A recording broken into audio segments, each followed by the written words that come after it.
The violin stopped. Then came the sound of dozens of phones buzzing at once. Across the wedding hall, every screen lit up with the same headline, "The article is live. The truth is on air." Guests began to whisper. The bride froze her face pale under the chandelier. And in the center of it all stood my son, his phone still glowing in his hand, his name flashing beneath a story he never thought would see the light of day. That's how I ended the day he told me, "Dad, you're not coming." It sounds insane, I know.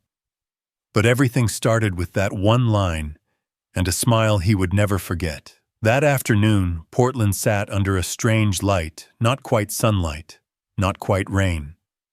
The sky was the color of tarnished silver mirrored in the surface of the Willamette River like a blurred reflection of memory.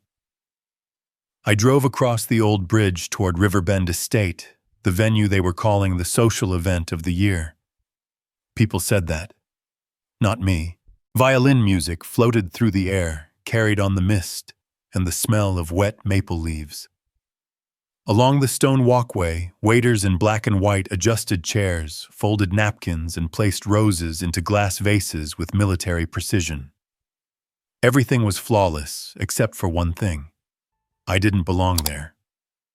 In the rearview mirror, a man of 64 looked back at me, silver hair, an old suit that had been altered 3 times to still fit, and a navy blue tie Margaret had chosen for my retirement ceremony years ago.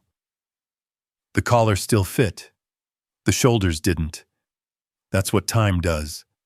It loosens everything you thought would always hold. I parked by the main gate and took the wedding invitation from my jacket. Thick paper gold letters, Evan Whitlow and Grace Dalton, and below in smaller print, venue courtesy of the Dalton family. I read it twice, then folded it carefully, slid it back into my wallet. I'd paid for the printing of that very card. They didn't know that. Or maybe they did and just preferred not to remember. 2 men in black suits stood at the entrance. One checked a list. I held out the invitation. He hesitated. "Your name, sir, I'm the groom's father." Recognition flickered across his face. "Of course, Mr. Whitlow. Please come in." Inside, the world changed. Crystal glass, white linen chandeliers dripping gold light. The air smelled of champagne and expensive perfume. I walked slowly, careful not to draw attention, but eyes followed anyway. Whispers moved behind me like a draft. "That's the father, isn't it?" Then silence. Then distance. At the end of the aisle, I saw him, my son. The tuxedo fit perfectly, the cufflinks gleamed, the smile rehearsed. He didn't look like the boy who used to pedal beside my patrol car at night, waving to me through the window, proud that his dad was Chief Whitlow. Now he was the face of Whitlow Media, a rising name in Portland, modern, ethical, progressive. At least that's what the papers said. When Evan saw me, he stopped mid-step. Then he walked over fast but composed. "Dad," he whispered, "we need to talk." We moved off to the side near the trees.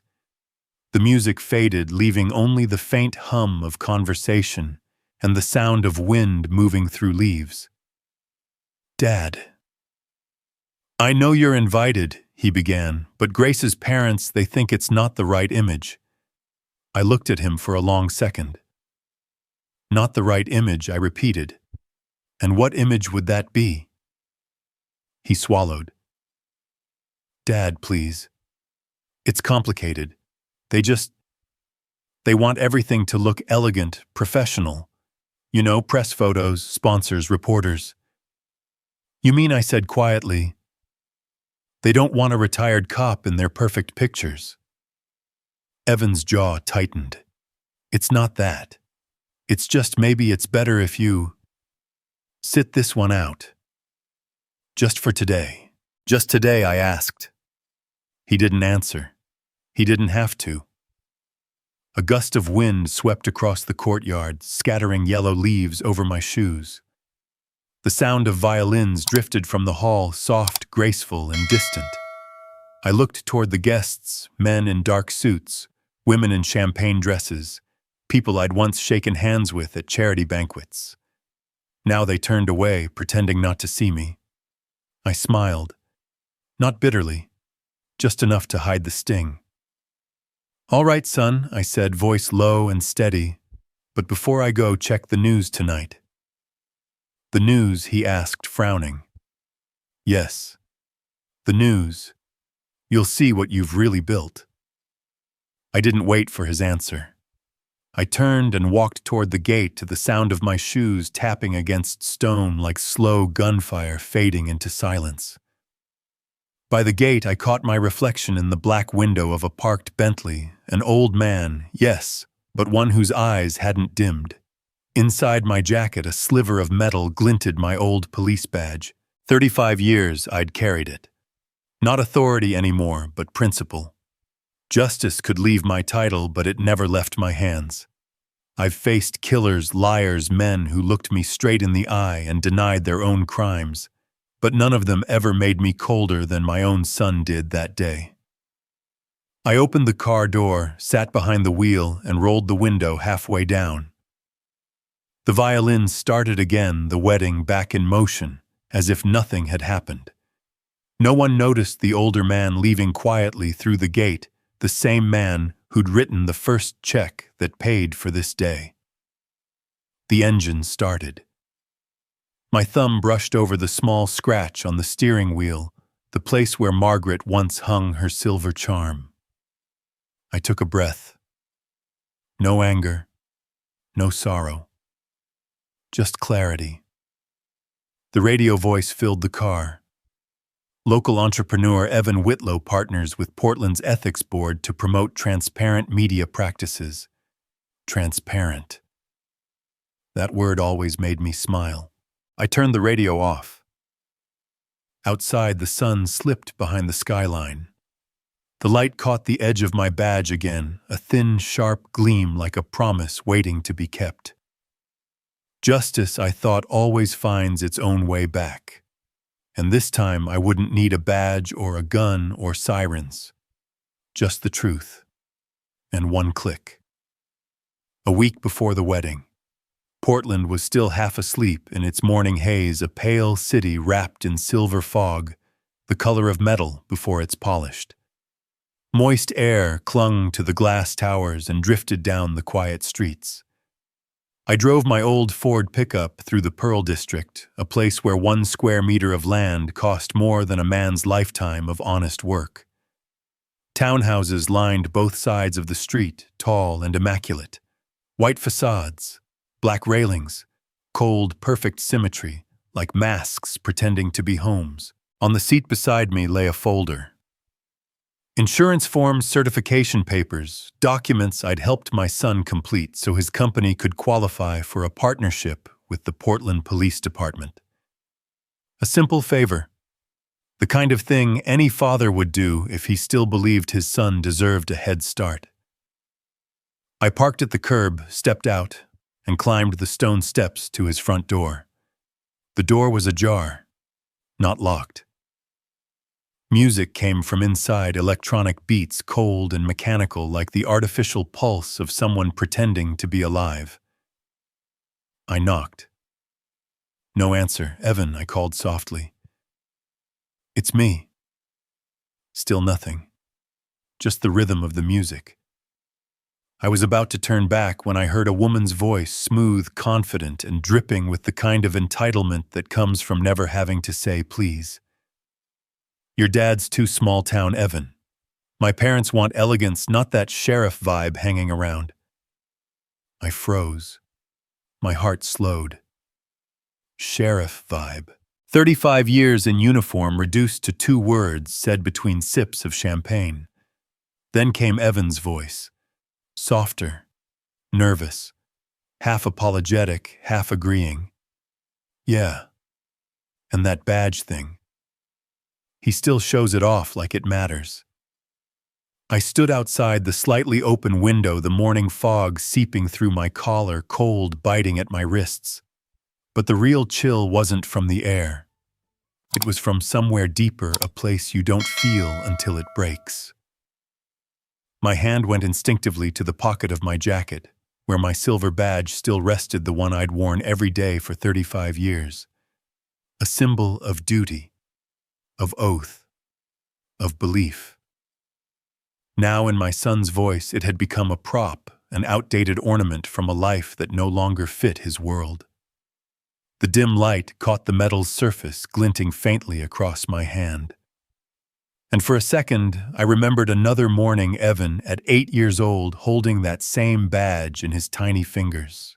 "Dad," he'd asked, "what does justice mean?" I told him. "It means doing what's right even when no one's watching." But now, he was terrified of anyone seeing me. Grace's voice returned smooth as glass. "Your dad means well, but he doesn't fit the image. My mom says every family needs consistency." She laughed, a soft, polished sound, the kind of laugh practiced for cocktail parties and magazine interviews. But to me it was the sound of metal scraping glass. "He's sweet," she added, "but he's middle class. The press will notice those things, Evan." There was the faint clink of glasses, a change in music, faster, now louder, than silence. A silence long enough for me to hear my own heartbeat. Then Evan spoke again. His voice low, tired, distant. "I'll talk to him. Make sure he doesn't do anything embarrassing that day." Grace answered, gentle, almost affectionate, like velvet wrapping a blade. "Good. You've done well, baby." I stepped back. Quietly. No sound. I didn't need to hear more. The wind blew from the river, carrying with it the smell of coffee and exhaust, the scent of Portland's comfort and arrogance mixed together. Every townhouse on the block was lit from within, bright and spotless. Each one felt like a tomb with heating. I walked slowly to my truck, opened the door, and sat down. When the door shut, the world outside vanished, and all that remained was the sound of my own breathing. On the dashboard sat a small photo of Margaret.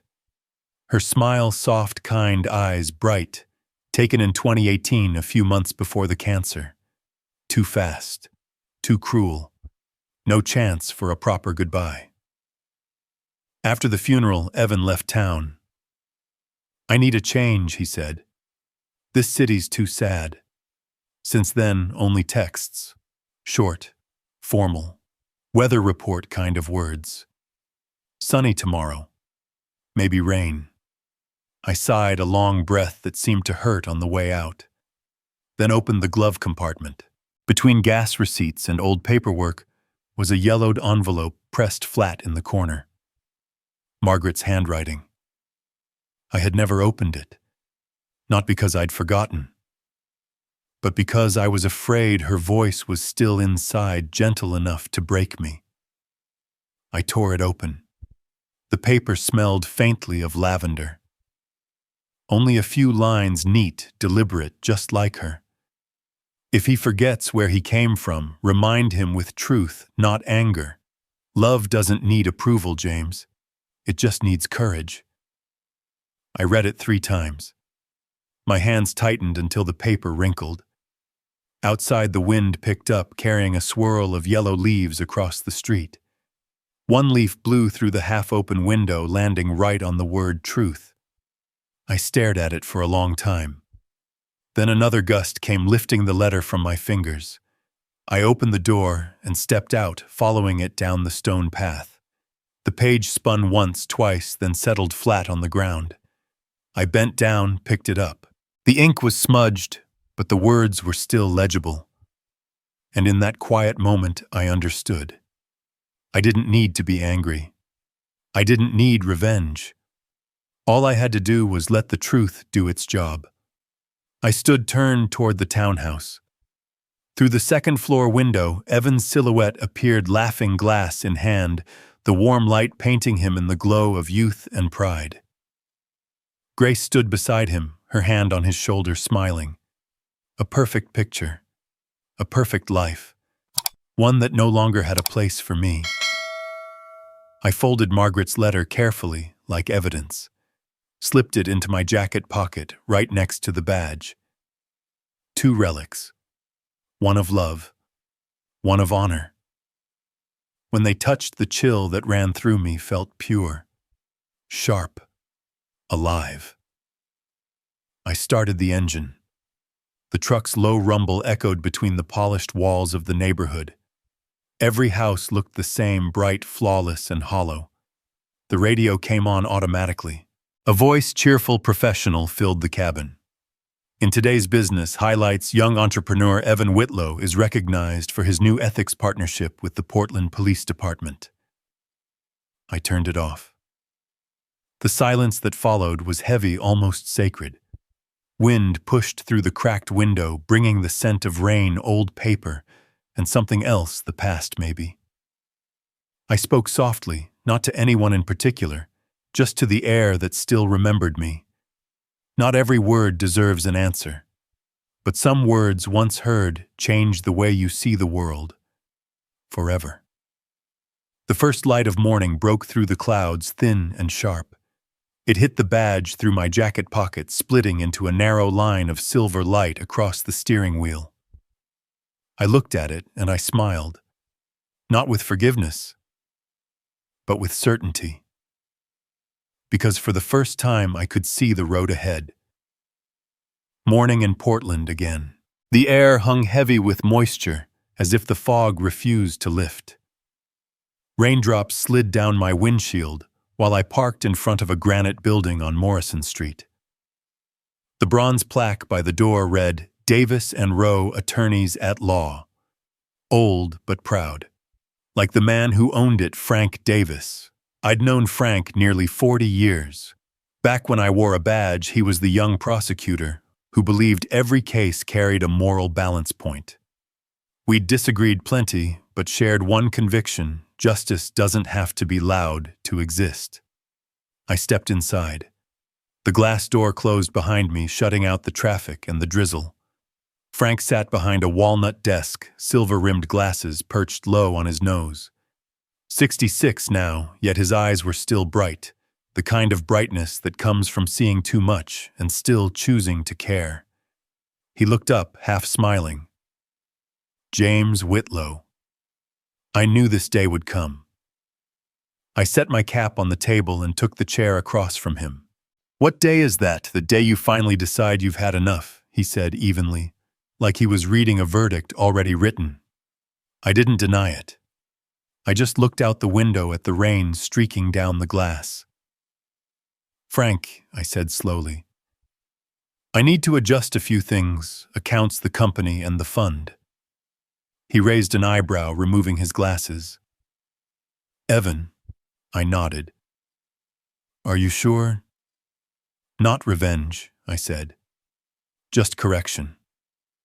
He studied me for a long moment, then opened a drawer and pulled out a thick folder. "There's something you should see." Inside were papers stamped with official seals. At the top, the emblem of the Portland Police Bureau. He flipped the first page. "Evan Whitlow, Communications Official Partner for Portland Police Public Relations." I read it again, word by word, each one slicing a little deeper. Frank's voice stayed calm. "He's using your reputation, your years as Chief Whitlow, to build a transparency campaign for the city." The press release says, "Following in the ethical footsteps of his father, James Whitlow." It's everywhere by next week.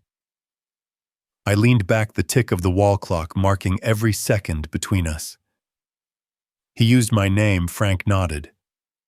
"Not just your name. They're marketing your face. They pulled footage from your 2021 retirement ceremony. You're the banner image." A thin smile crossed my lips. "So justice gets built out of old footage now." He sighed. "James, this will hurt to hear. If you go public, it could look like spite. You're still a public figure. People won't separate truth from revenge." I met his eyes. I'm not avenging anything. I'm just cleaning up what still bears my name. He folded his hands. If you withdraw, the fallout will crush him. Everything he's built gone overnight. I let the silence stretch, then spoke softly. Justice doesn't need a gun, Frank. Just timing. The air thickened. He looked at me the way a soldier looks at another before the first shot, a quiet understanding that what's coming won't draw blood, but it'll change everything. Finally, he nodded and reached for a fresh set of documents. All right. There's a lawful route. We dissolve the company, transfer the assets to a new nonprofit, as long as we can prove the capital originated with you. How long? 3 days for dissolution, 2 more for registration. If you time the public notice with, say, the wedding, you'll have every camera in Portland pointing the right way. He already knew I would choose that. Not to humiliate anyone, but because it was the only moment my son would be forced to face the truth. What will the new fund be called? I didn't need to think. The Margaret Whitlow Scholarship Fund. Frank's stern face softened. She'd like that. She always said every wound needs something kind to lean on while it heals, I replied. This will be hers. He began typing. The rhythm of the keyboard blended with the rain against the window, a slow, steady heartbeat. I watched as words filled the screen, not bullets, not noise, just letters building the foundation of a quiet verdict. When he finished, he looked up. Any additional clauses? Yes. All Whitlow media accounts are to be frozen the moment the dissolution is approved. Every remaining asset transfers directly to the fund.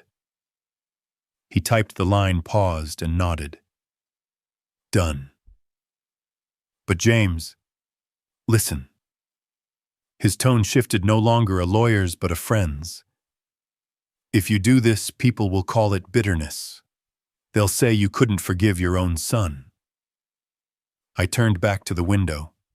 Rain hit the glass sideways, tracing crooked lines of light. Justice doesn't need forgiveness, Frank, I said quietly. It just needs to be right. A gust of wind lifted the curtain.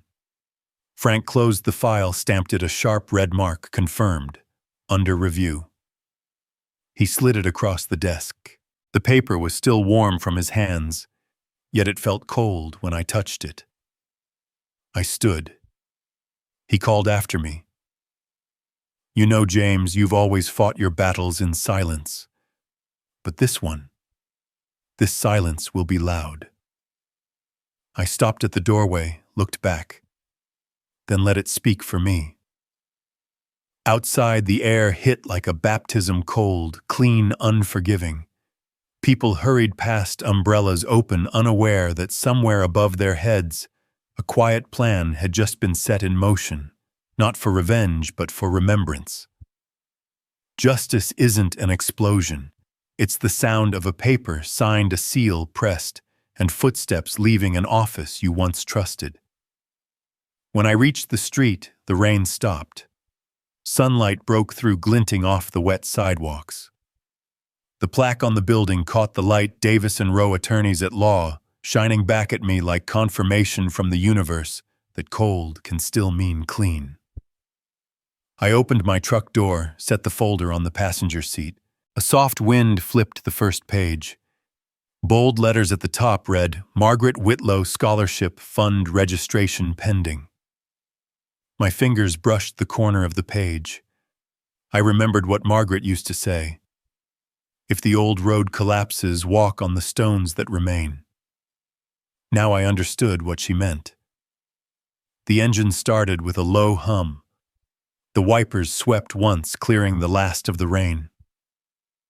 As I pulled away from the curb, the city's noise returned, horns, footsteps, distant voices, none of it touching me anymore.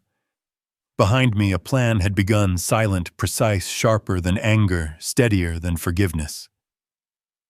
The Portland Tribune sat on the corner of 5th Street, wedged between two old brick buildings that still smelled of ink and roasted coffee. Downstairs, the hum of printing presses rumbled like a distant storm. I'd walked through this doorway many years ago, back when I was still Chief Whitlow, standing behind a podium for a community program called Safe Streets, teaching people how to protect the neighborhoods we loved. The host that day had been a young reporter with bright eyes and an even brighter voice. Her name was Susan Miller. Now she was the senior editor of the investigative desk, sharper, older, but the same fire behind her gaze. The bell above the door chimed as I stepped in. Susan looked up from her screen. Surprise flickered, then a genuine smile. "Chief Whitlow. I can't believe it's you. I thought you'd sworn off the press for good." "Not off," I said, taking the chair across from her. "Just waiting for the right moment to speak."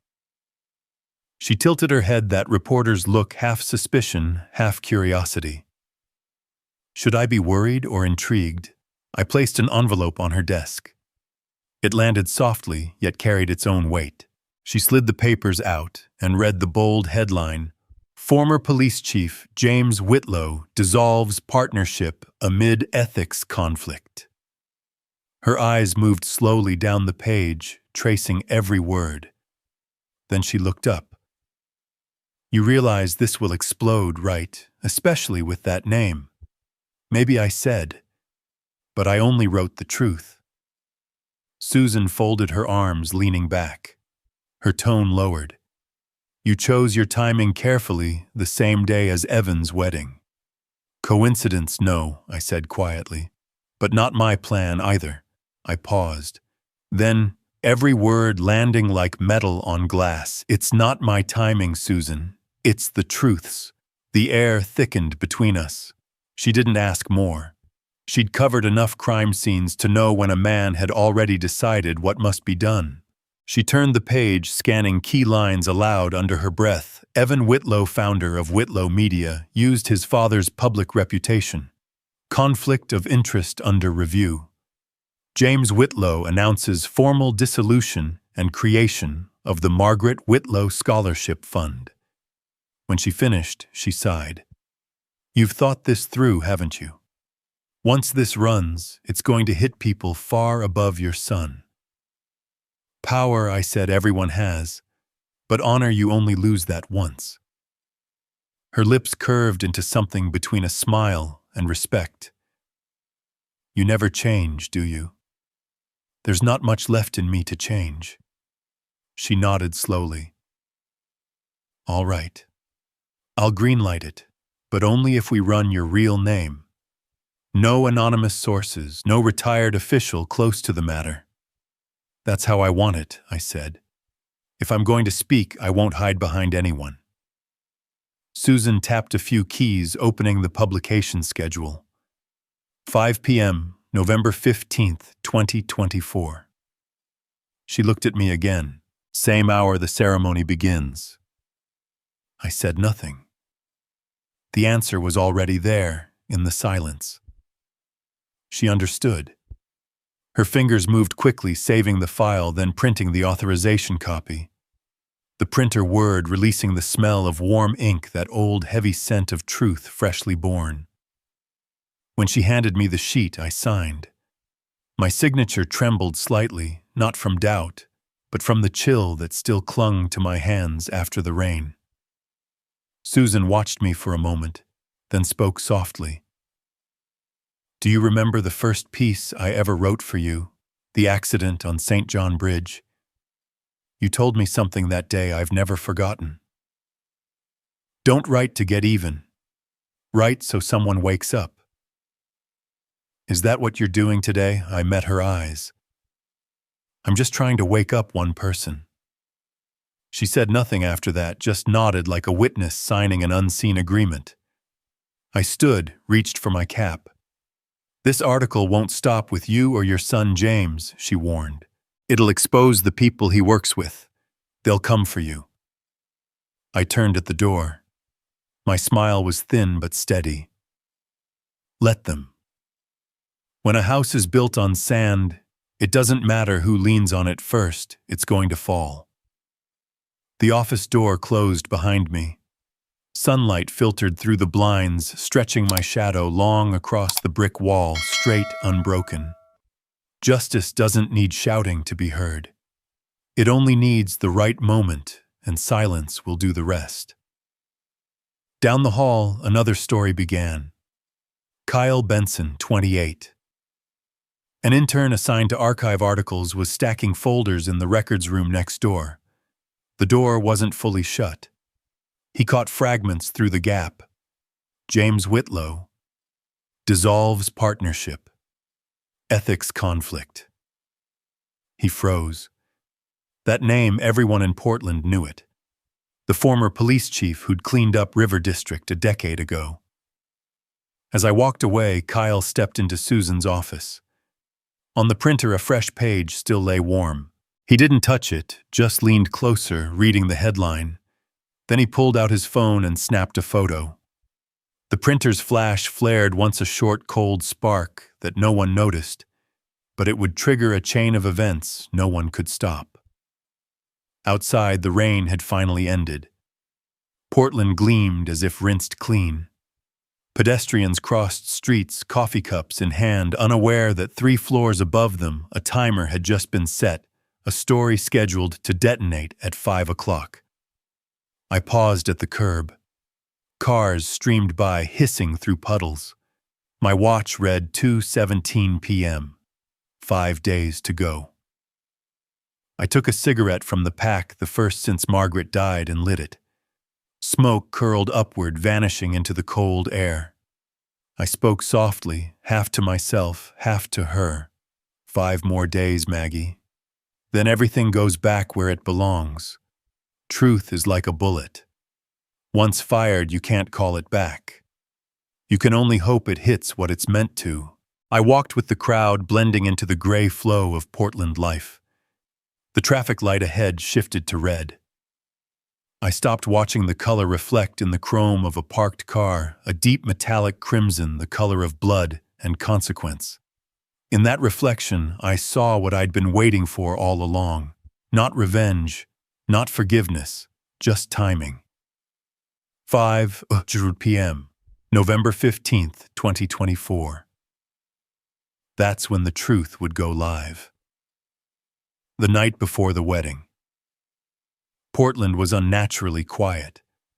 Not the soft kind of quiet that comes with peace, but the kind that comes before a storm, when even the city seems to hold its breath, waiting for something to break. Outside, a thin drizzle fell. Raindrops slid down the window pane, catching the amber light from the riverside apartments. The whole city looked as if it had been dipped in glass, where reflections and memories blurred together, fragile, distorted, and real. I sat in my study. The desk lamp cast a warm, circular glow over a fortress of papers, contracts, bank certificates, notarized transfers, dissolution orders.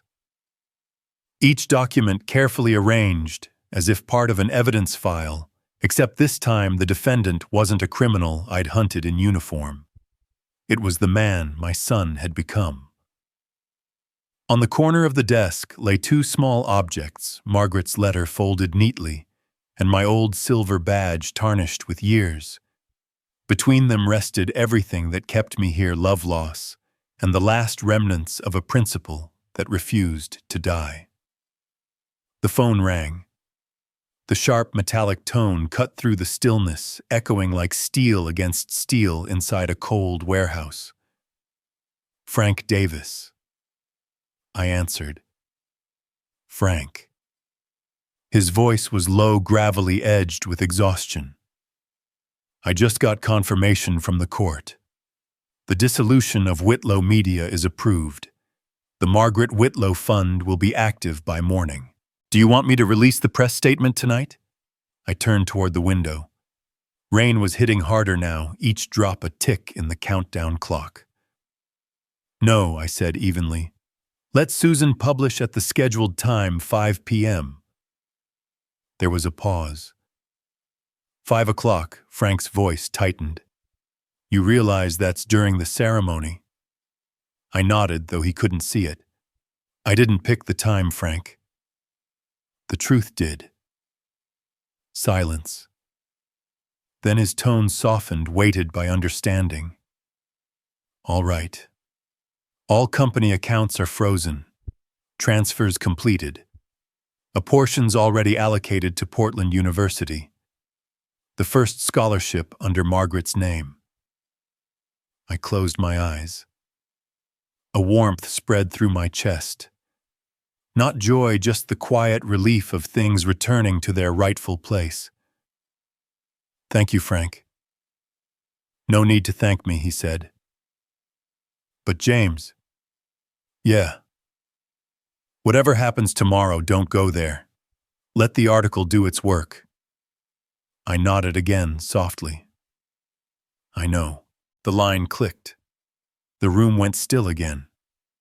Only the rain remained steady, rhythmic, the heartbeat of a city keeping a secret with me.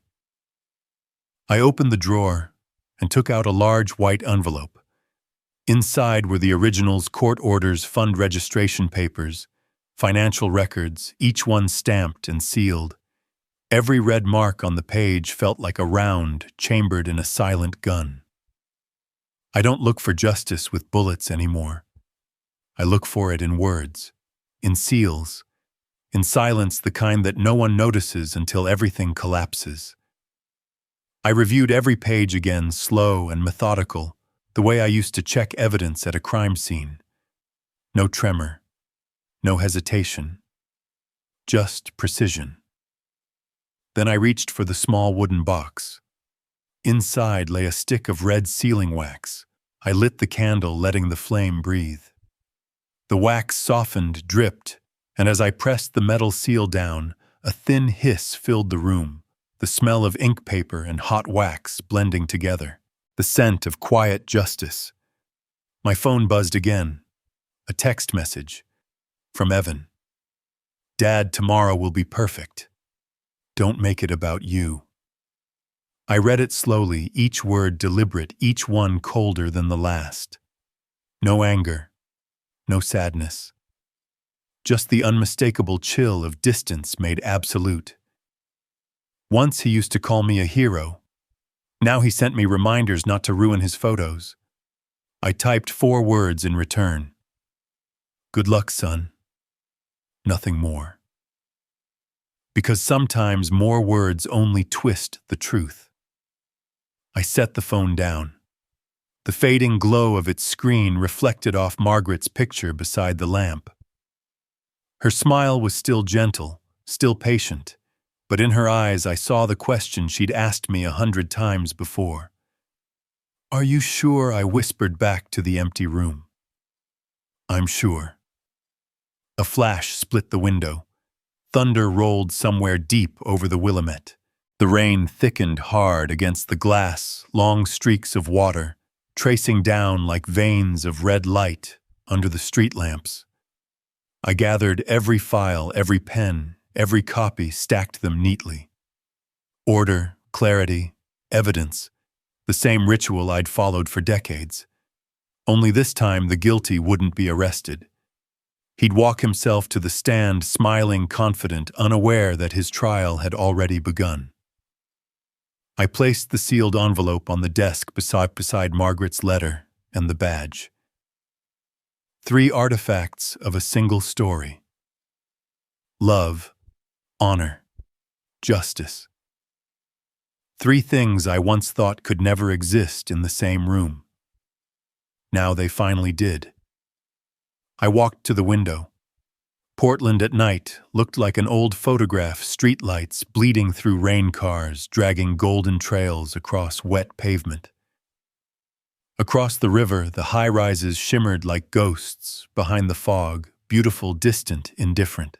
Somewhere in one of those glowing windows, my son was sleeping, believing tomorrow would be the most perfect day of his life. And maybe in a way he was right. Tomorrow would be perfect. Just not the way he imagined. I turned back to the desk. My fingers brushed the wax seal, smooth, warm, and dark as dried blood under the lamp. It gleamed softly, quietly. Justice doesn't arrive with noise. It comes with a red seal, a single signature, and a man who knows how to wait. I switched off the lamp. Darkness folded into the room, leaving only the faint orange light from the street outside. The silver badge caught it, a thin line of light gleaming across its surface, as if to remind me that while everything else changes, principle does not. I placed my hand on the envelope, nodded once, like saying goodbye to an old friend before setting him free. Then I walked to the door. The latch clicked shut behind me. The sound was clean, final, like the period at the end of a long confession. Inside, the sealed envelope rested in the dark, bathed in the faint red glow leaking through the curtains, quiet, small, but alive. A single spark dropped into still water, and from it ripples would spread, slow, inevitable, unstoppable. Sometimes to correct someone else's wrong, you have to accept being the cold one in your own story. November 15th, 2024. Riverbend Estate shimmered in pale gold sunlight. The Portland sky was spotless, as if the city itself had dressed up for the occasion. Luxury cars lined the avenue. Satin dresses fluttered in the wind. Laughter mingled with the clink of champagne glasses. The violin's soft melody floated across the lawn. Each note placed perfectly, as if the day had been edited to perfection. I stood beyond the black iron gate where sunlight filtered through a white floral arch. No one knew I was there. No one noticed the silver-haired man in an old suit standing just beyond the threshold, the man they'd once told, "Don't show up." I didn't step inside. I didn't need to. Justice doesn't require an invitation. Some days justice doesn't come from a courtroom or a pair of handcuffs. It comes from the truth right when people are laughing the loudest. Inside the ceremony was immaculate. White ribbons hung along the aisle. Tables overflowed with crystal and roses. Candles flickered beneath a grand arch with gold lettering that read, "Evan and Grace." November 15th, 2024. At the microphone stood Grace Dalton, her voice sweet, polished, rehearsed broadcast live on local television. "Thank you all for sharing the most important day of our lives," she said brightly. "Evan isn't just the most wonderful husband, he's also a symbol for our generation, a founder who built his company on ethics and integrity." Applause erupted. The camera swept across the VIP section, where Grace's parents, the Daltons, sat beside city officials and sponsors. Robert Dalton, in his tailored gray suit, smiled with the self-satisfaction of a man who believed everything under his roof was under control. None of them knew that the clock on my wrist was counting down to 5:00 p.m. Across town, inside the newsroom of the Portland Tribune, the Saturday shift was quiet. Kyle Benson, 28 weekend desk assistant, was monitoring the publishing queue. Susan Miller wasn't there. She trusted the automated scheduler to release the article at precisely 5. But when Kyle glanced at the dashboard, he noticed the piece still sitting in the pending folder. Curious, he clicked it open. Title: Ex-Chief Whitlow dissolves partnership with son's firm amid ethics investigation. He recognized the name, had heard it in the hallway earlier that week. He frowned. Big story. Why wait? Without much thought, he hit publish now. A single harmless click. The kind of click that changes everything. 5:02 p.m. The violin stopped mid-note.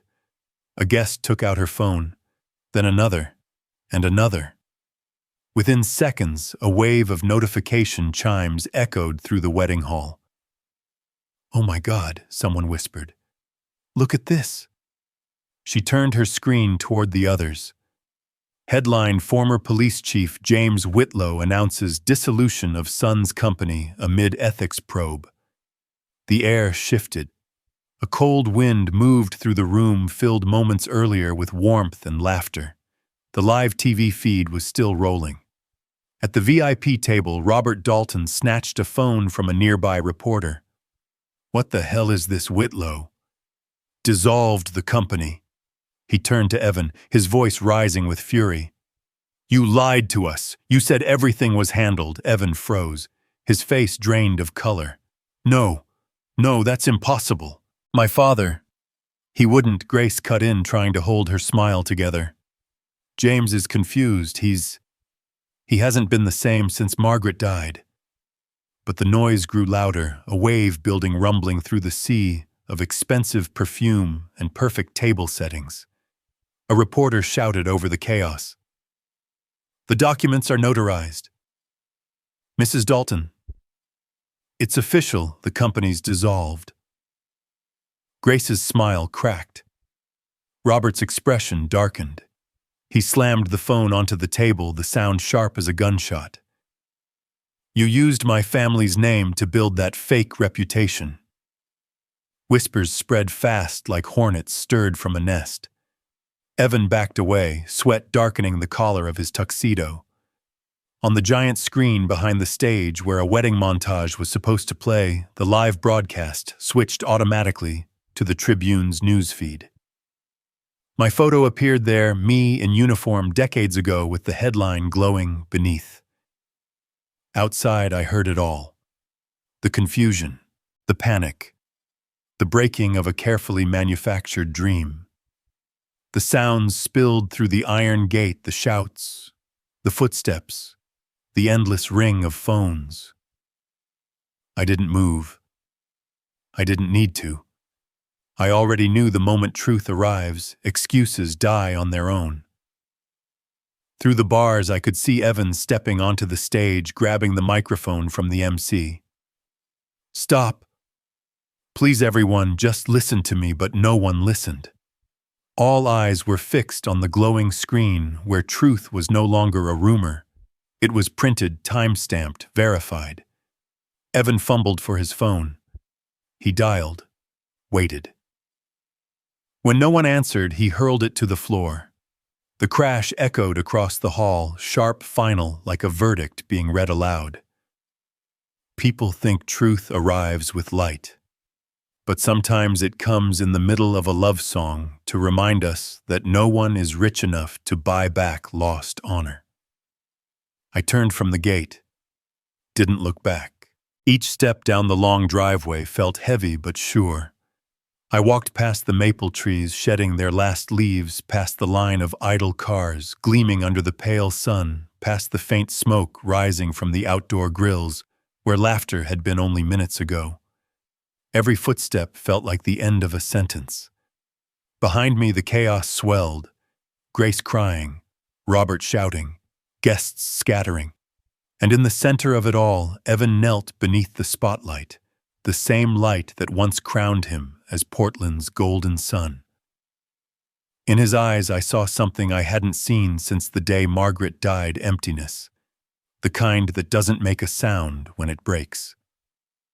I pulled my phone from my pocket. The article was live. Views climbing by the second.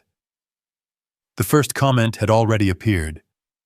Finally, the truth. I closed the screen, slipped the phone away. The wind shifted, carrying the faint scent of lavender from the west garden, Margaret's favorite. I looked up. The last light of the day was spilling across the lake, each ripple catching gold, like words etched in motion. I whispered almost to her, "Justice doesn't shout. It just waits until the right time."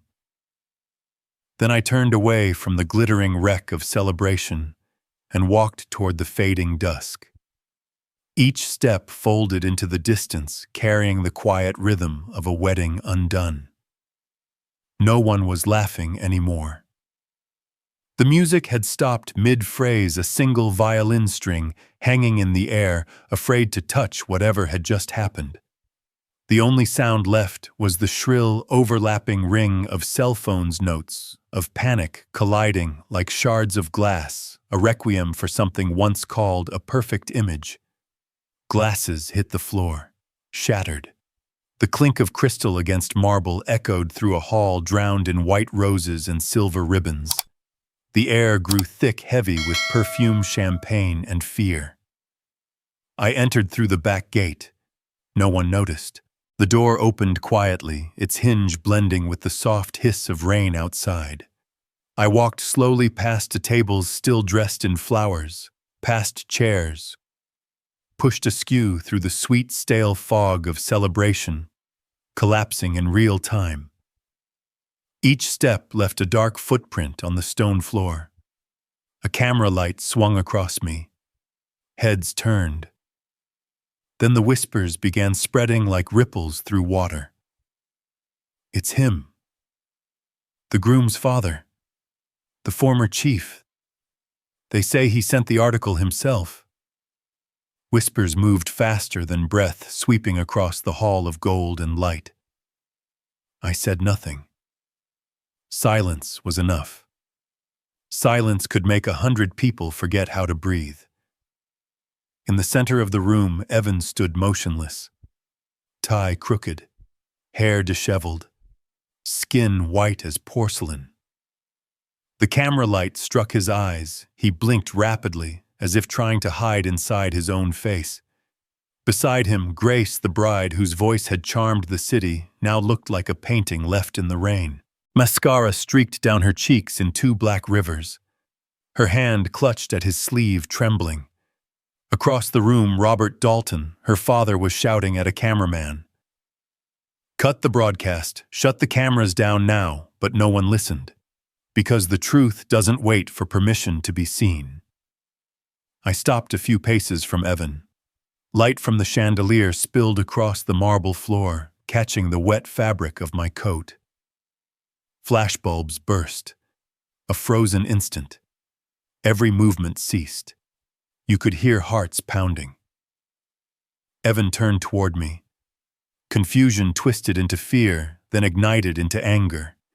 He screamed, voice cracking apart. "You ruined me!"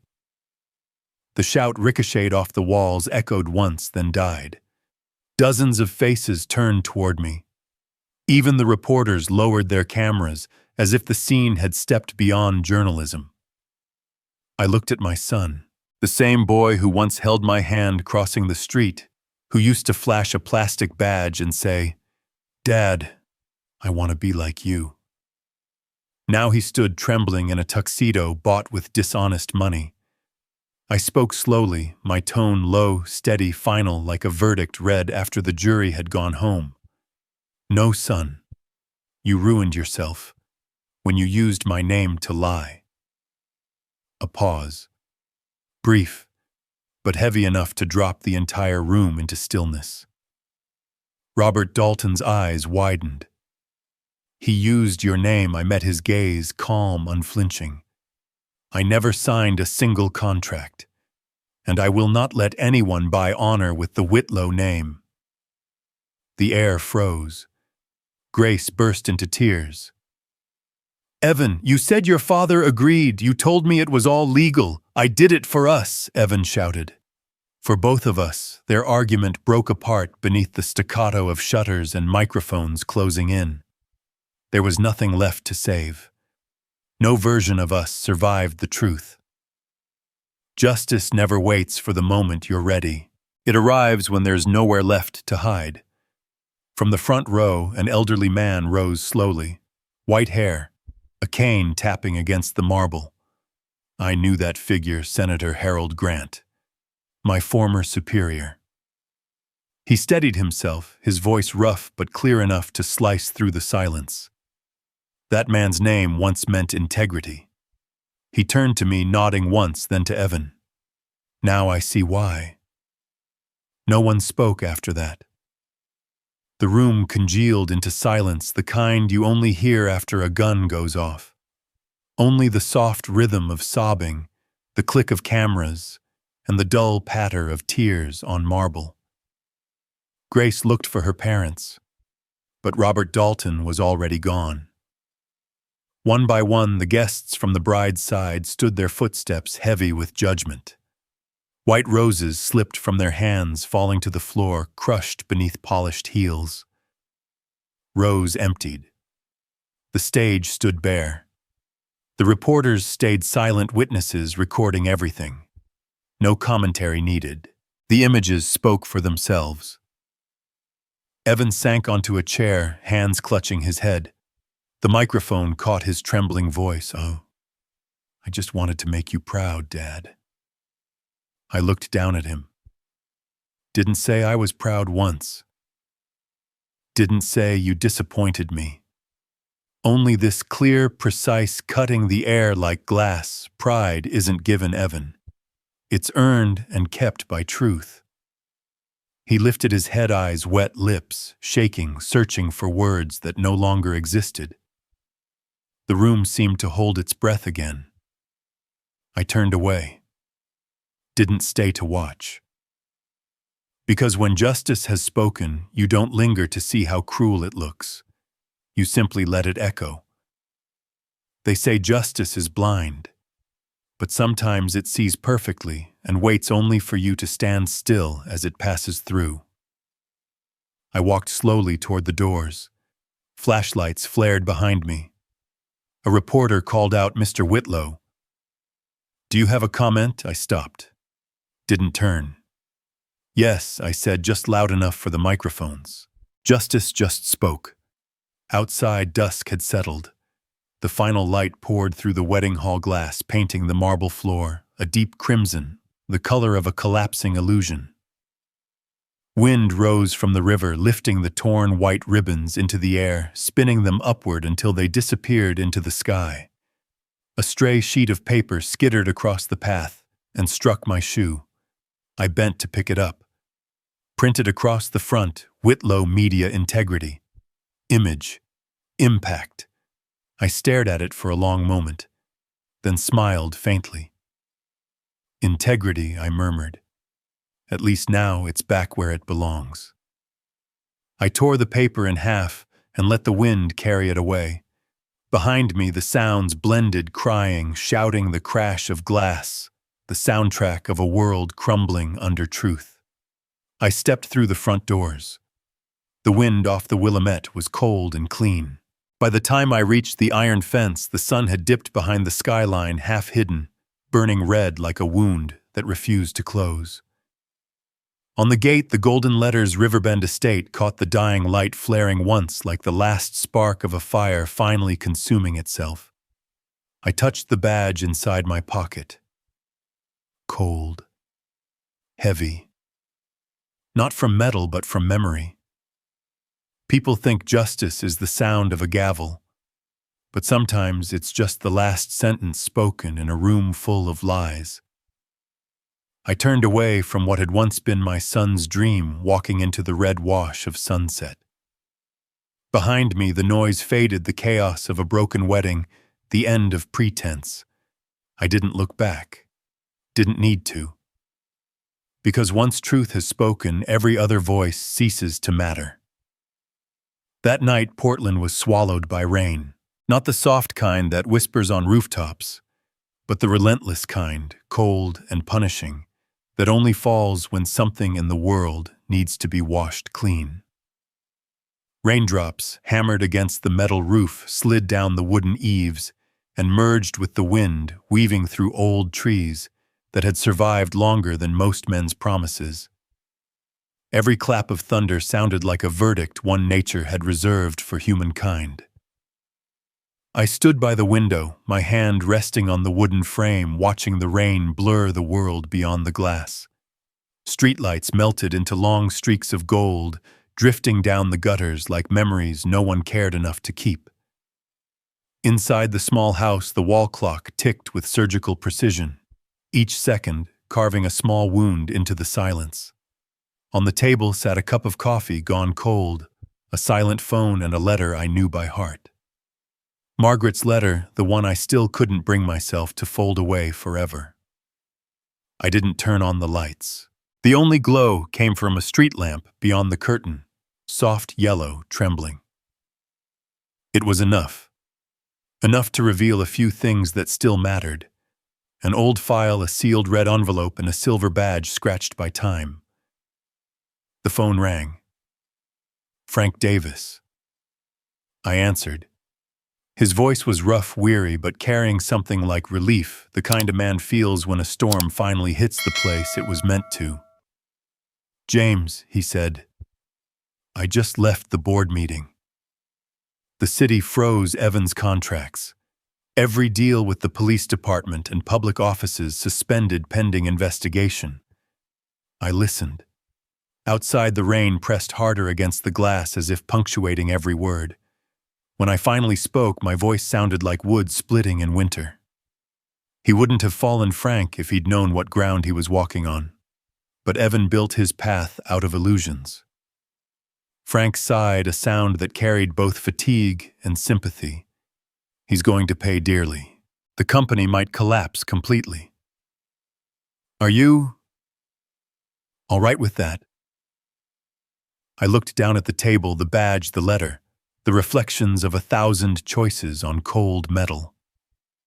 The lamplight caught the badge's edge, and for a moment it gleamed sharp and unforgiving. "I didn't ruin him, Frank," I said quietly. "I just stopped paying for a lie." Silence hummed on the other end. Then Frank's tone shifted lower, gentler, touched with respect. "You always had a way of saying things that leaves people speechless, James. I just hope this time you find what you actually need, not victory, peace." The call ended. I set the phone down, opened the laptop. The pale blue light filled the room, casting a reflection on my face, a face that once believed justice came in black and white before life blurred the lines. On the screen, account balance the Margaret Whitlow Fund, every dollar from the company dissolution, every cent from 40 years of service, clean, documented, untouched by another name. No more Evan Whitlow and Associates. No shared signatures. Only Margaret's. I stared at the number. No pride. No sorrow. Just stillness, thin like the smoke that lingers after a candle dies, a quiet reminder that it once burned. People think revenge ends when the guilty fall, but it truly begins when you reclaim the part of your soul they wounded. I closed the laptop. The hinge clicked softly. My hand moved to Margaret's letter. The ink had faded to a gentle sea blue. The handwriting tilted slightly, still neat, still kind. "If he forgets where he came from, remind him with truth, not anger." I smiled. A small smile, not proud, not bitter, just the quiet acknowledgement of two people who had always understood each other without speaking. "I did it your way," I whispered, as if she were still sitting across the table, cup of tea, steaming eyes warm with that steady, patient light. No anger, no victory, just truth spoken and done. A flash split the sky outside, white and electric, slicing through the darkness. For one short second, the entire room was illuminated, every corner, every object, the family photo, the sealed envelope, the badge, my clenched hand. Then thunder rolled in a deep, resonant growl, shaking the walls. I looked up, watching lightning dance like veins across the sky. "Sometimes karma doesn't whisper," I said quietly. "It comes with thunder, just to remind us that no one outruns the light of truth." The words vanished into the rain. But somewhere beyond the city, I knew someone else had just heard that thunder and understood that their time had ended. I left the window and walked through the living room. On the shelf stood a framed photo from 2005, our first house. Margaret, Evan, and me. Evan's grin was wide, proud, a baseball trophy in his hand. My hand rested on his shoulder, a gesture of faith I once thought unshakable. I stopped there for a long time. "Are you sad, Margaret?" I asked silently. "Maybe I hurt him tonight. But maybe pain is the only thing that makes people wake up." I lit a small candle beneath the photo. The flame held steady, refusing to flicker even as wind moaned outside. Its light touched her face in the picture, and for a fleeting moment her smile seemed alive again. I sat down. Not to pray, just to breathe. The rain began to ease. Its rhythm matched my heartbeat, slow, deliberate, still heavy. The laptop screen still glowed faintly. A notification appeared.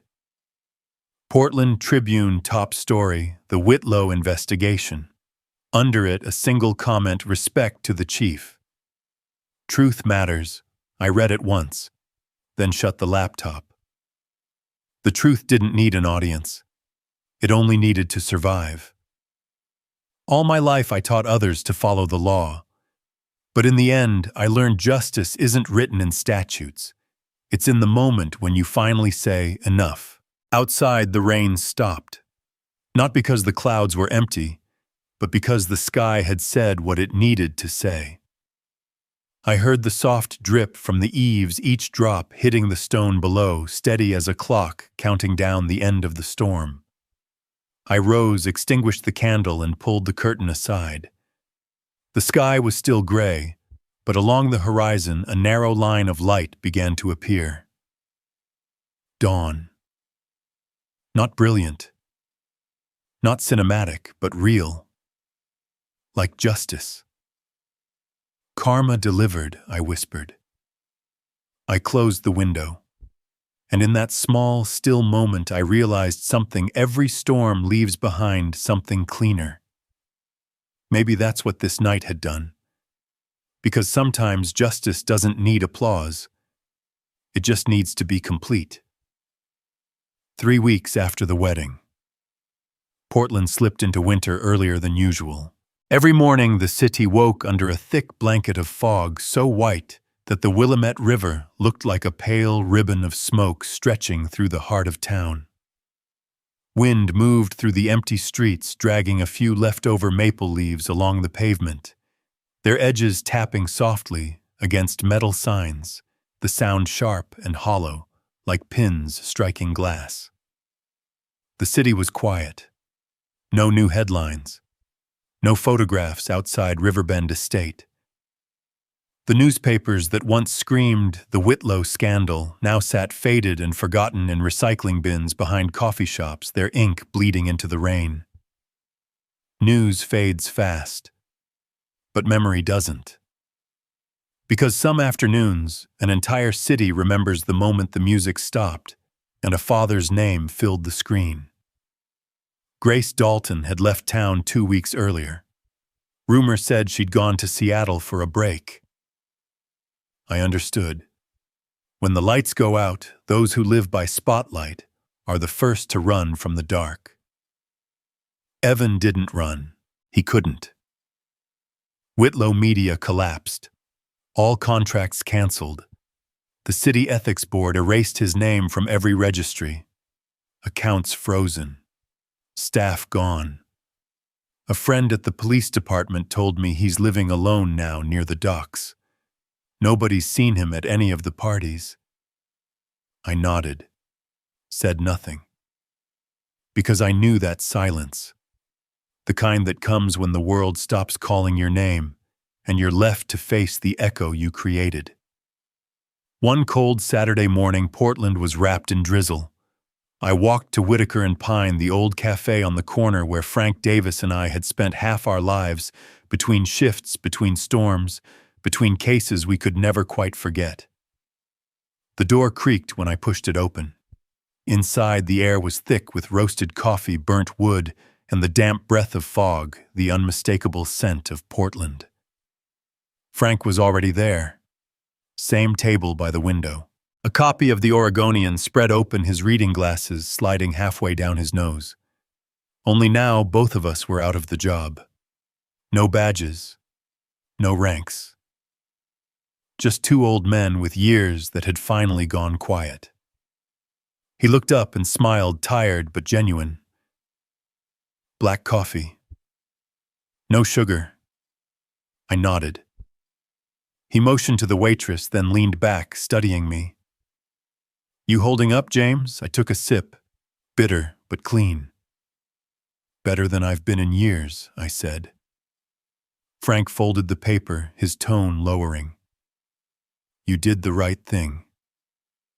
I stayed silent for a moment, then answered slowly, voice low and even.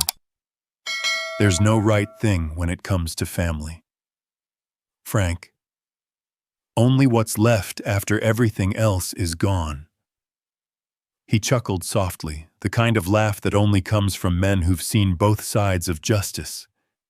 You always did sound like a retired philosopher. I smiled faintly. No, just a father with nothing left to hide. We didn't speak for a while. Outside, the fog thickened. Buses crawled past their wheels, slicing puddles into silver rings that caught the red and green of stoplights. The world looked blurred, quiet enough to hear the spoon stir inside a ceramic cup. Frank finally said, his voice almost a whisper. Margaret would be proud of you, James. You did it the way she would have wanted. I nodded. Didn't reply. Because I knew if she were still here, she wouldn't have asked anything. She'd just smile and say what she always said. Truth doesn't always comfort, but it always clears the air. Truth doesn't soothe. It just lets you breathe again. That afternoon when I came home, the sky was still gray. I opened the laptop. A new email blinked in my inbox. From Susan Miller, Portland Tribune, subject. A letter you might want to read. I clicked. Her message was short. The first student accepted to the Margaret Fund just sent this. Thought you should see it. Attached was a scan of a handwritten note. White paper. Blue ink. Handwriting uncertain but firm. Dear Mr. Whitlow. My name is Laura Hernandez. I've just received the Margaret Fund Scholarship for Criminal Justice at Portland State University. Your wife's name will help others like me do the right thing even when it's not easy. Thank you for reminding us what truth really looks like. I read it slowly, not because it was long, but because I didn't want it to end. Each word opened a door to rooms I hadn't entered in years, rooms filled with Margaret's laughter, our arguments, and the smell of her morning coffee. I placed my hand on the screen over the words, Your wife's name. For a moment I could almost feel her there, quiet, gentle, her eyes soft enough to make the whole world less jagged. People think justice exists to punish, but sometimes it's how we preserve what's good in someone, even when everything else has fallen apart. I printed the letter. The paper was still warm, its scent mixing with the rain outside. I folded it carefully and carried it to the living room shelf. Margaret's photo still sat there, smiling, luminous, as if time had chosen to spare her face. I slipped the letter beneath the frame beside the candle I lit every night. The flame flickered, casting light on the glass, making her smile seem to move as though she were nodding.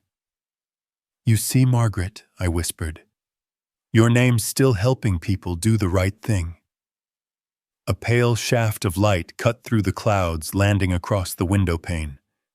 Not bright, not dramatic, just enough, like the first breath after a storm. I sat back in my chair, listening to the slow tick of the wall clock. No phones, no alerts, no headlines. Just the quiet city settling. The rare kind of peace that only comes after every lie has been washed away. The laptop screen glowed faintly, Susan's email still open. I typed a short reply, her. Margaret would be proud. Then I shut it down. Placed my hand on the picture frame, tracing the cool glass with my thumb. Didn't speak again. After the storm, the city grows quiet. But no one is ever quite the same. Because once truth has been heard, even silence has a sound. In the small house by the river, the candle burned steady. On the table, a student's letter rested beside the photograph of the woman who once believed that justice could still be kind. Outside, Portland slept beneath a thin veil of fog. And for the first time in years, justice stood still, needing no one to protect it. Spring 2024. Portland had changed colors. The maples lining my street turned a deep red, their leaves carpeting the stone walkway, like quiet embers cooling after a long fire. Mornings came wrapped in mist, the kind that carried the smell of wet soil and faint smoke from faraway chimneys. The city was silent again, the kind of silence that only comes after people have said everything they needed to say. No headlines, no reporters, no eyes watching. Just the sound of leaves touching the ground and the slow drip of rainwater sliding from the gutter. I watered the small garden by the porch. The stream shimmered in the morning light, curling through the roots of lavender I'd planted back when Margaret was alive. That scent, soft but persistent, was like the breath of a memory refusing to fade. When I looked up, the dawn had painted the neighborhood in a thin light, warm and cold at once. The kind of light that comes when you've made peace with your past, but haven't yet forgotten it. Then came the sound. An engine. Slow, measured, stopping right outside the gate. I turned. A silver sedan pulled to the curb. The door opened. Evan stepped out. He looked thinner, older. His hair was longer. The wind pushed a few strands across his forehead. The arrogance I'd once seen at his wedding gone.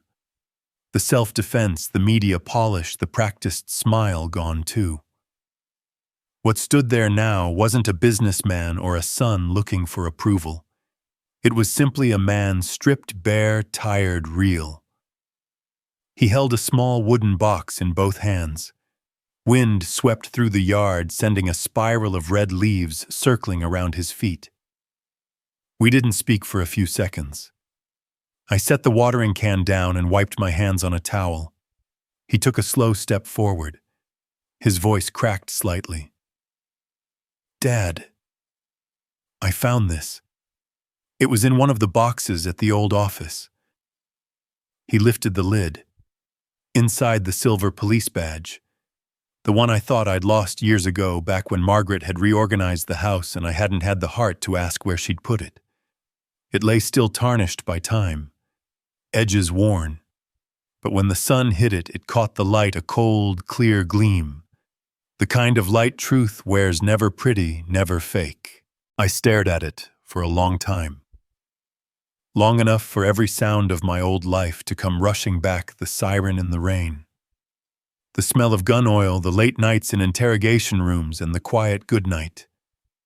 Evan used to whisper through the cracked door when I came home too late to tuck him in. I took the badge from the box.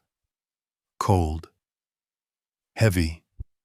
The feel of the metal on my skin brought back a part of me I thought had died. I smiled faintly. "That badge kept me honest for 35 years, I said. Maybe it can keep you honest now." He looked down, his gaze fixed on the badge in my hand. Then he met my eyes again, voice trembling. "Dad, I don't deserve your forgiveness." His tone shook, not from fear, but from something rarer. Remorse. The real kind, the kind you can't fake. The morning light reflected in his eyes, wet and bright at the same time. I didn't answer right away. I opened my hand and placed the badge in his. Cold metal met warm skin, and for a moment everything went still.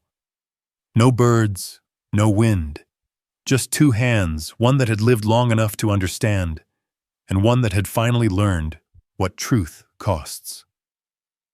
"I'm not giving forgiveness," I said slowly, each word solid as a verdict. "I'm giving you a second chance." He closed his eyes. both hands wrapped tight around the badge as if afraid it might vanish. A gust of wind lifted the fallen leaves. The air smelled faintly of lavender, Margaret's scent rising through the years, like she'd come to witness it herself. Forgiveness isn't forgetting. It's when you're strong enough to look at the pain and not flinch. Evan opened his eyes again. Since that day, I lost everything, he said quietly. My reputation, my friends, all of it. But maybe I had to lose everything to finally understand what I once had. I looked at him, didn't speak.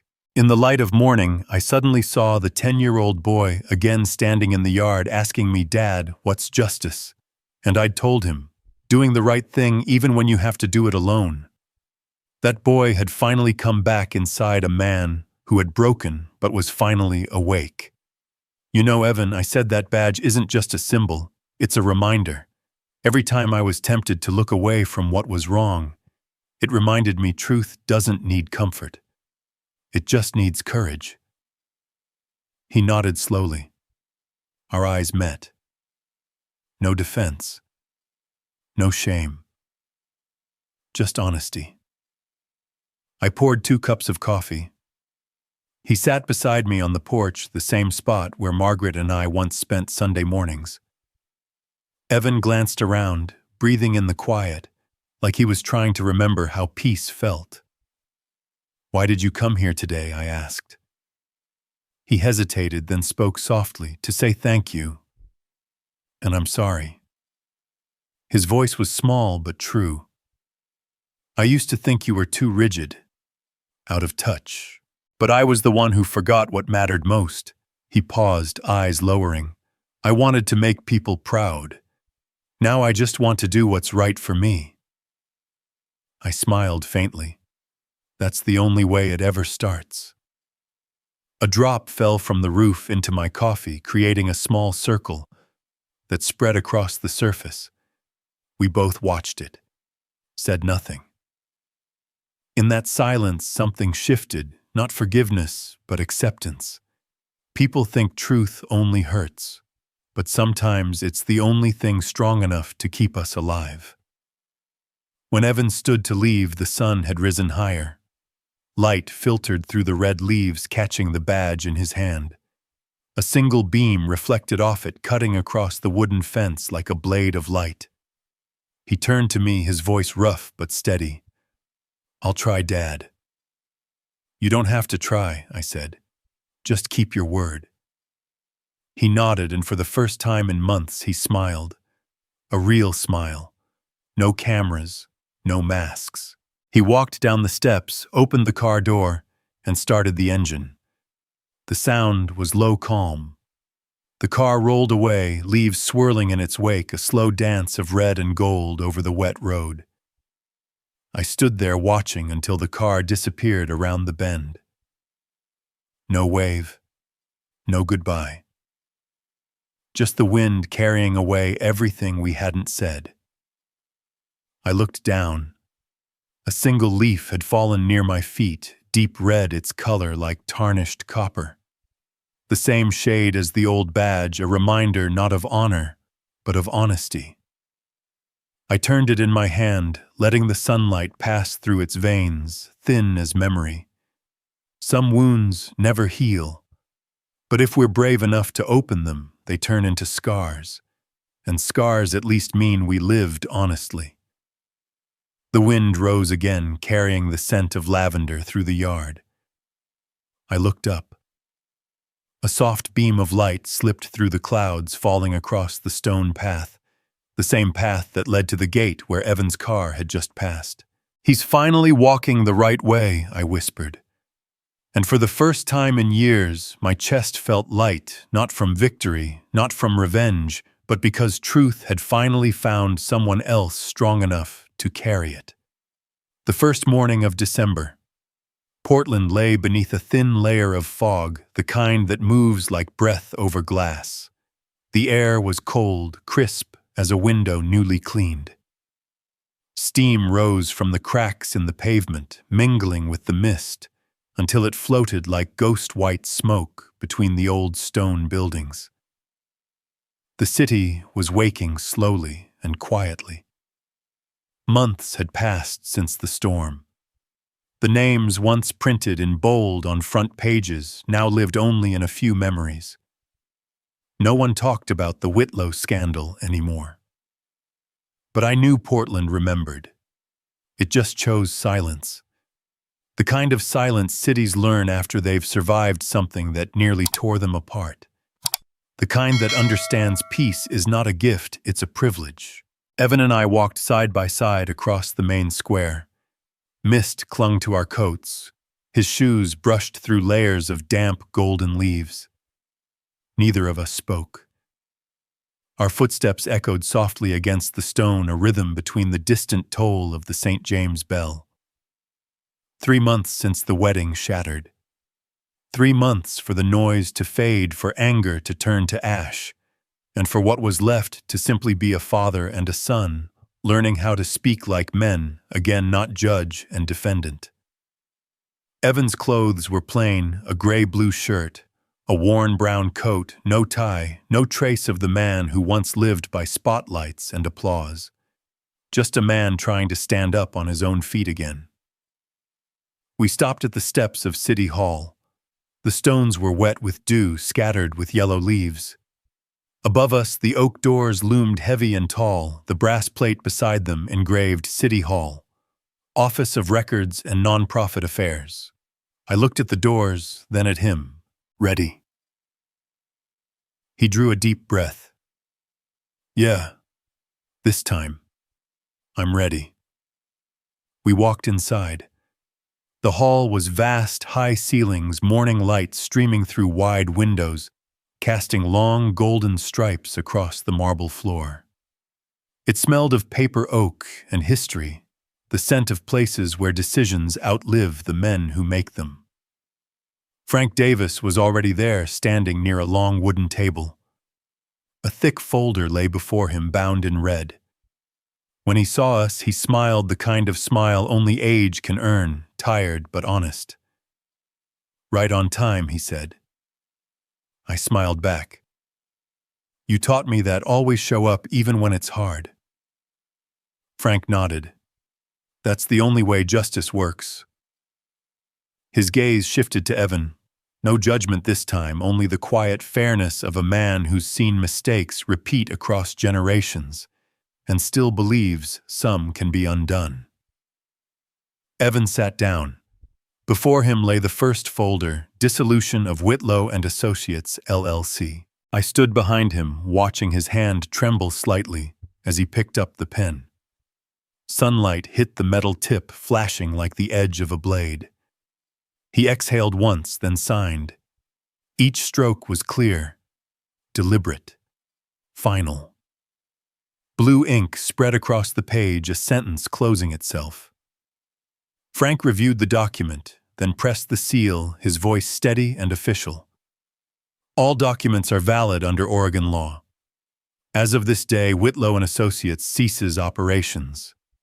Evan breathed out not relief, but release.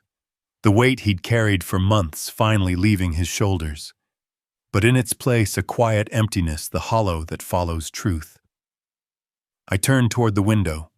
The fog was lifting. A sliver of sunlight cut through the glass, splitting the room in two, half past half present.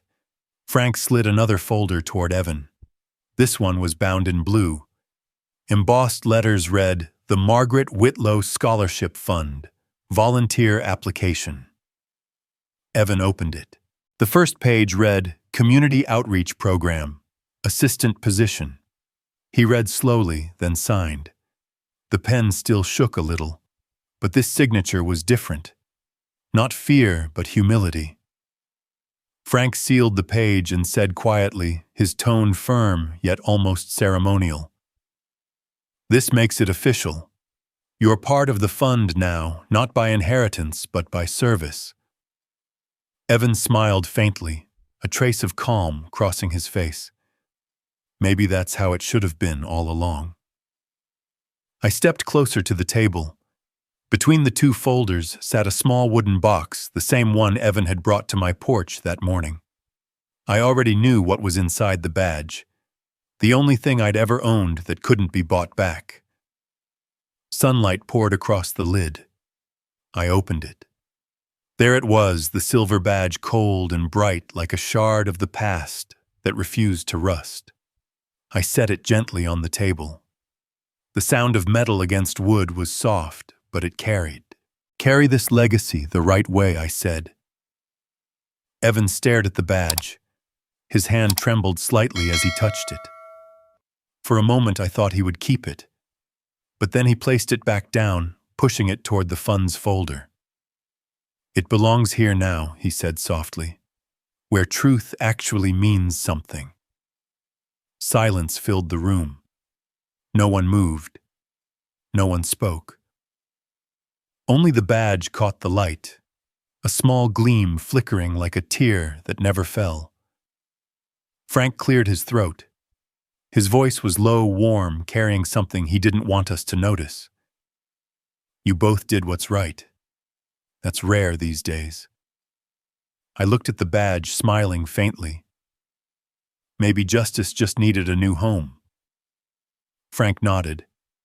"A home built on truth, that's the only one that lasts. Honor isn't something we inherit. It's something we return clean, unbroken, so the ones who come after can carry it farther." Evan stood, the signed folder held against his chest. Light from the window caught his face, showing both exhaustion and ease.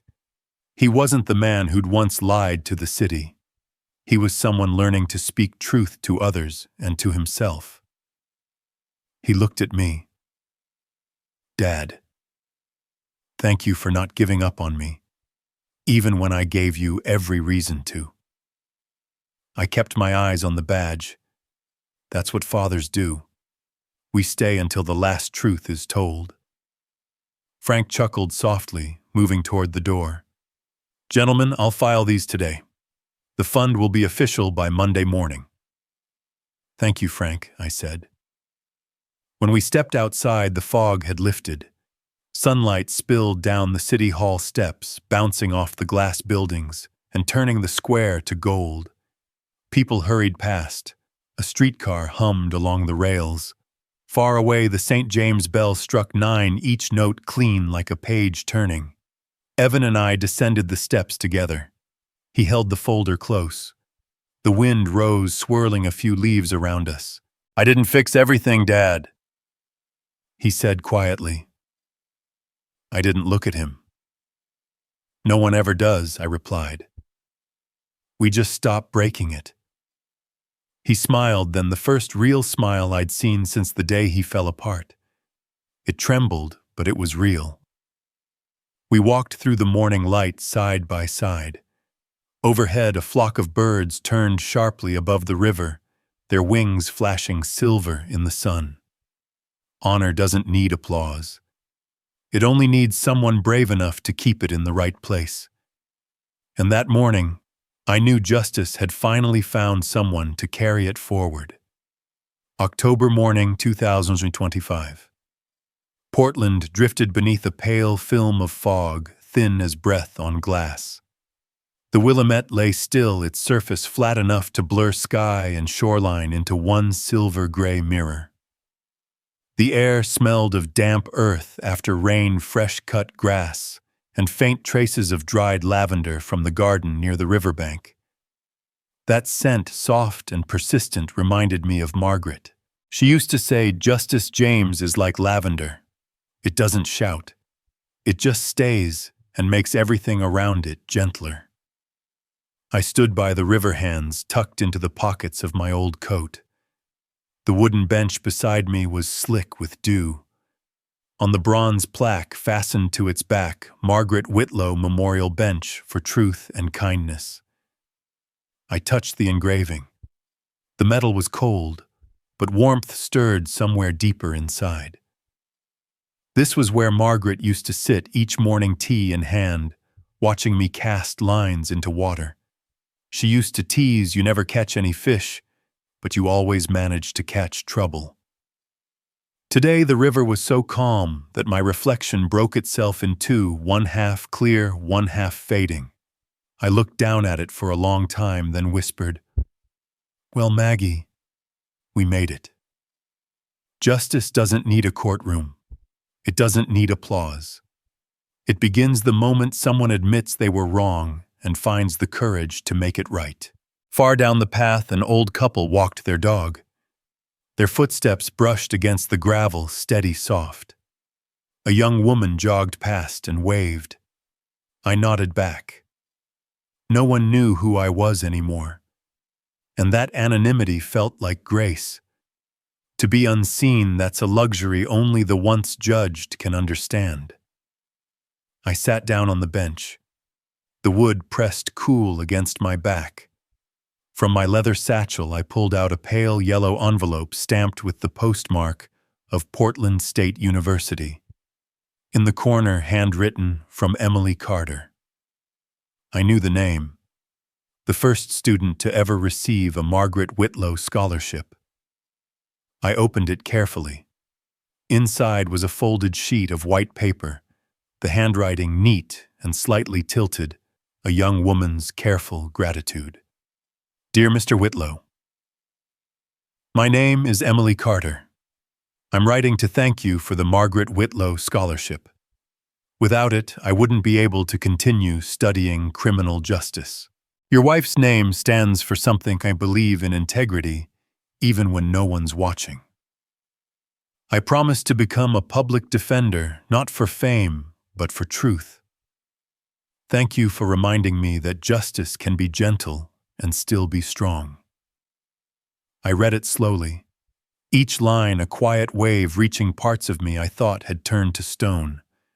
When I reached the last sentence, I looked up. The morning light shimmered across the river, thin and silver. For a moment, the world blurred into stillness, only the sound of soft ripples remained. I smiled, repeating her words in my head. Justice can be gentle and still be strong. And I realized maybe that's what I'd been searching for all along. For most of my life, I thought justice had to be loud with hammers and judges and crowds. But truth doesn't need an audience. It only needs someone brave enough to face it, even when no one's clapping. A wild duck landed on the river, sending ripples outward in widening rings. Sunlight broke through the clouds, falling across the bench, glinting over the name Margaret. The light wasn't harsh, just soft, like the way she once walked into my life. I folded the letter again, tucking it into my coat pocket, placing a piece of the future into the pocket of the past.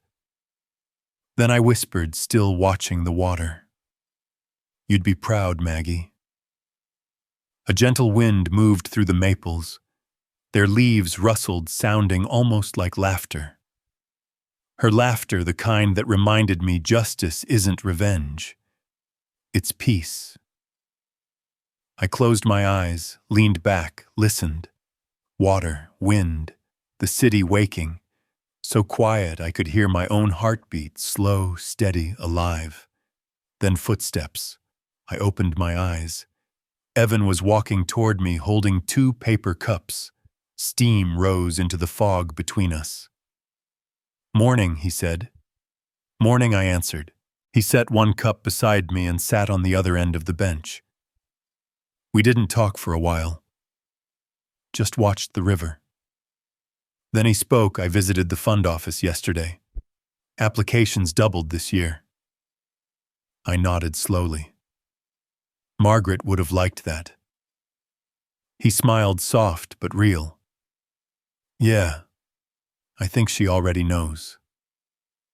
The wind brushed across the water, carrying the cool scent of earth and lavender.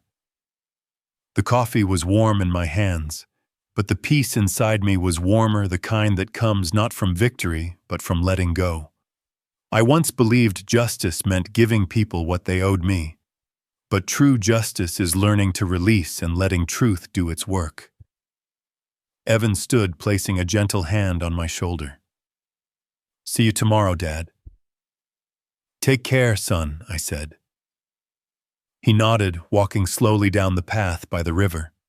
The sunlight stretched his shadow long across the stones, each step, sure each one earned. I watched until he disappeared behind the trees. The wind rose again, scattering a few bright leaves across the water. I sat still, letting the calm move through me. Above, the fog began to break sunlight, spilling through like liquid silver. A small sparrow landed on the rail beside me, tilting its head curiously. I whispered almost to myself, "Silence isn't weakness. It's how justice speaks." I've watched liars win. I've shouted for truth and heard nothing back. But now I know justice doesn't need to shout. It only needs to exist. And if somewhere someone still chooses truth over gain, then justice is alive. I looked out over the river. The surface had cleared, mirroring a sky finally free of fog. In the distance, the church bell rang 12 times, a farewell to one story and the beginning of another. I took Emily's letter out once more, reading the last line, "Justice can be gentle and still be strong." I smiled, folded it, placed it beside Margaret's name. The sunlight caught the word kindness and made it shine brighter than all the rest. I closed my eyes, breathed, the wind, the water, the lavender, all one. Not the peace of victory, but the peace of a man who reached the end with his soul still whole. The quietest justice is often the one that lasts. And sometimes the greatest thing we can do is stay silent and let truth speak for itself. Justice doesn't always roar, sometimes it's simply forgiveness. If it were you, could you forgive your own child? Share your thoughts in the comments. I read everyone. Hit like, share, and subscribe to hear more stories where truth speaks quietly yet powerfully.